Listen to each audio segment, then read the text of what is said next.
Chernobyl, a place humans abandoned after a nuclear disaster almost ending the entire world, literally. Scientists thought life here would die forever, because if humans can survive, animals shouldn't be able to either, right? Nah, nature doesn't work that way. She does what she wants, and she is constantly letting us know that we can never predict her next move. So, what does this radioactive wasteland actually look like 40 years after the incident? You see, after the evacuation, over 100,000 people left behind everything they owned. Towns, farms, schools, entire neighborhoods.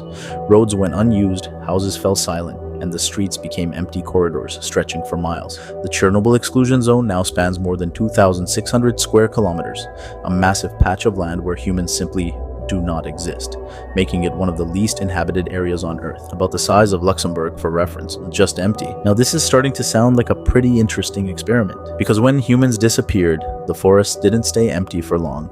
Something was building beneath the surface. Deer and wild boar began moving back in. Beavers returned to the rivers. Foxes started hunting through abandoned streets, as if nothing had happened, even with all that radiation in the air. But then the predators followed. Wolves began roaming the forest that surrounded the reactor. Even more surprising, scientists estimate wolf populations inside the zone are several times higher than in nearby regions. Even species that had nearly disappeared from parts of Europe started returning. Lynx, brown bears, and even Przewalski's horses, one of the rarest wild horse species on Earth. These animals need huge, undisturbed territories to survive, something almost impossible to find in modern Europe. But here, in a place humans abandoned, they suddenly had thousands of square kilometers entirely to themselves. An area humans once considered permanently ruined had quietly turned into one of the largest wildlife refuges in Europe. But the animals living here aren't exactly the same as those outside the zone. Scientists studying birds in Chernobyl have discovered some unusual changes.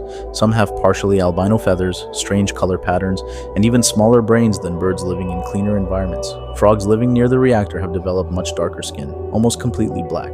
Researchers believe the pigment may help absorb or block radiation, acting like a natural protective shield.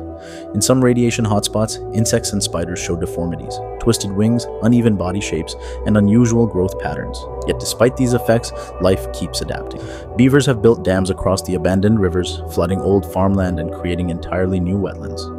Wild horses now roam through empty villages where people once lived, grazing beside rusting playgrounds and crumbling apartment blocks. In just a few decades, an area humans thought was permanently destroyed has slowly transformed into a completely new ecosystem. Radiation still lingers here, and it still affects the animals that live in this place. But Chernobyl reveals to us something wild. When humans disappeared, forests grew back, rivers recovered, wildlife returned in numbers no one expected. It turns out the radiation wasn't the only thing poisoning this landscape, because as we build roads, cities, farms, and industries, we slowly erase the space that nature needs to survive. Chernobyl became an accidental experiment, and even after one of the worst nuclear disasters in history, life found a way to come back. Not because the land was healed, but because we were gone.